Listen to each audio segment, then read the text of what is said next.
Tá com ciúme aqui, ó. Que foi? Aqui, ó. Bola!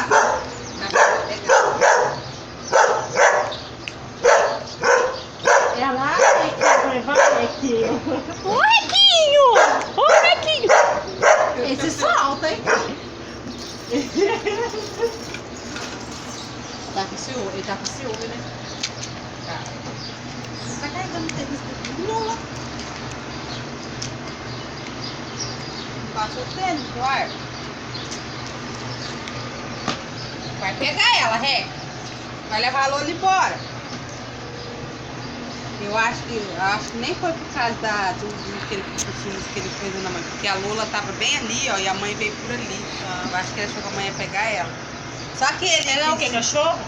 É, cadê? E ele é cachorro, né? Ah, perfeito. Só que ele tem ciúme dela, só que ela vai lá mexer com ele e fica bravo, cara. Ela é danada, ela fica mordendo o rabo dele.